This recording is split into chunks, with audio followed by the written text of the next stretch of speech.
I welcome you all in my channel कहानियाँ दिल से कुछ सुनी कुछ अनसुनी। आज मैं आपको लक्ष्मी की कहानी सुनाऊंगी। लक्ष्मी, जिसका जन्म एक छोटे से गांव में जहां लड़कियों को पढ़ाना लिखाना जरूरी नहीं समझा जाता था, ऐसे गांव में हुआ था। और जब लड़कियां 16 या 17 साल की ही होती थी तो उनकी शादी करा दी जाती थी। लक्ष्मी के पिताजी मजदूरी करके घर चलाया करते थे।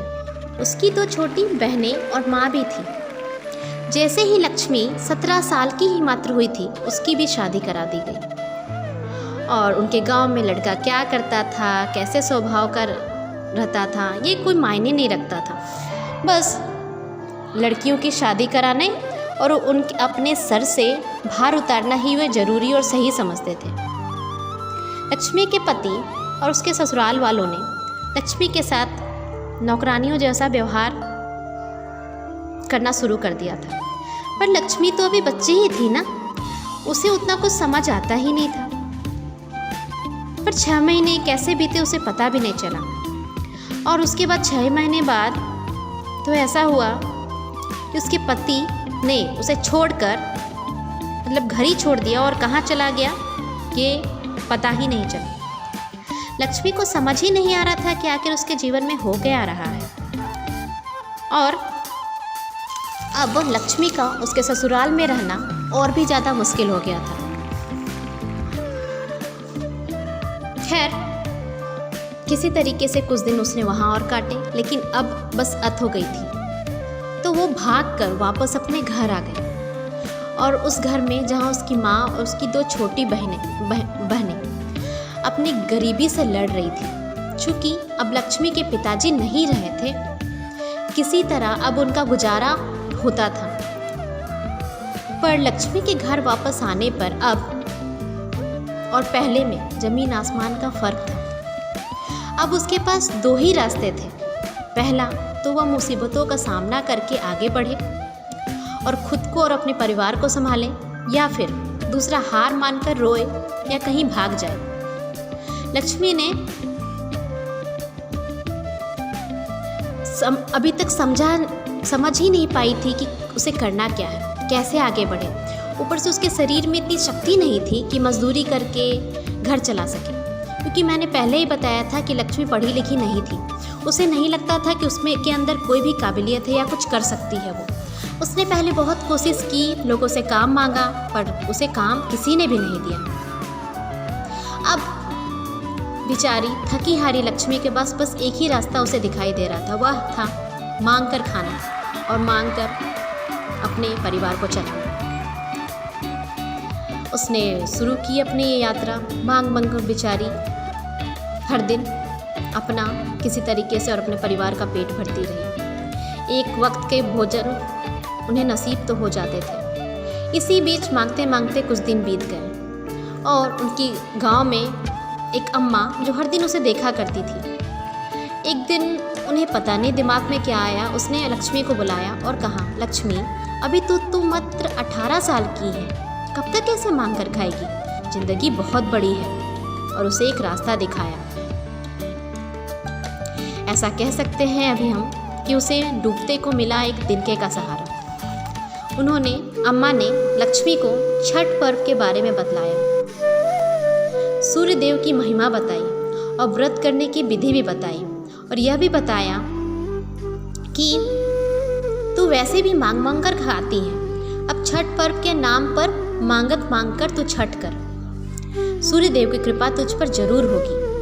लक्ष्मी को ये बात सुनकर थोड़ी उम्मीद जागी और उसने मिट्टी से अपने पूरे घर की लीपा पोती की पहले, और उसके बाद काकी के कहे अनुसार बस 2 सूप से ही छठ पूजा की। उसने सूर्य देव से खुद के लिए आगे बढ़ने की हिम्मत मांगी, रास्ता मांगा और शक्ति मांगी। और इस तरीके से उसने छठ पूरे श्रद्धा और भक्ति से की।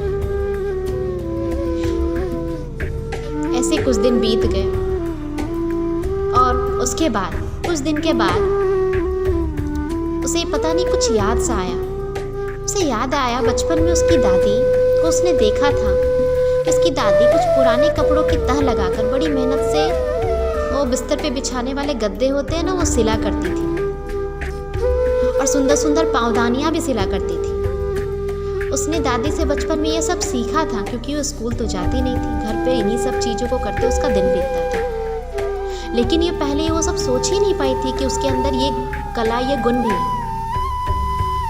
लेकिन उसे अब थोड़ी उम्मीद सी लग रही थी। उसने सोचा कि क्यों ना मैं भी उन गद्दों को सिलकर उन्हें बेचूं, तो कुछ पैसे मेरे पास भी आ जाएंगे। और एक कृपा हुई लक्ष्मी पर, उसे किसी के घर पर खाना बनाने का काम भी मिल गया था। सुबह और शाम लक्ष्मी खाना बनाने जाती और दोपहर को वो घर पर आकर सिलाई किया करती थी, गद्दे बनाया करती थी। उसके पास बहुत से कपड़े जमा हो गए थे जो दूसरों के द्वारा दिए हुए थे। उन सब कपड़ों को वो पहन नहीं सकती थी, बहुत सारे कपड़े, पुराने कपड़े उसके पास जमा हो गए थे। उनकी लक्ष्मी की छोटी बहन और माँ भी उसकी मदद किया करती थी। वो गद्दे बना बना कर अब बेचना शुरू कर दिया था उसने। और जो पैसे मिलते थे उसे खाना बनाकर उसे वो गद्दे बनाने की ज़रूरत के सामान ले आया करती थी, जैसे कि सुई, धागे वगैरह। इस तरह लक्ष्मी जीवन में आगे बढ़ी सूर्य देव की कृपा से। और अब उसका मिट्टी का घर, फिर भी 4-5 साल तो उसे लग ही गए। मिट्टी का घर अब पक्के का घर बन चुका था। उसकी दोनों बहनें भी स्कूल जाने लगी थी और उसके जीवन में अब बस एक ही चाह है कि अपने जैसी औरतों को वो आगे बढ़ाने का हिम्मत दे, उन्हें भी रास्ता दिखाए। और लक्ष्मी अब हर साल छठ माँ की पूजा करती, हर साल छठ करती है। तो देखा आपने कैसे छठ माता और सूर्य देव की कृपा से लक्ष्मी की ज़िंदगी बदली।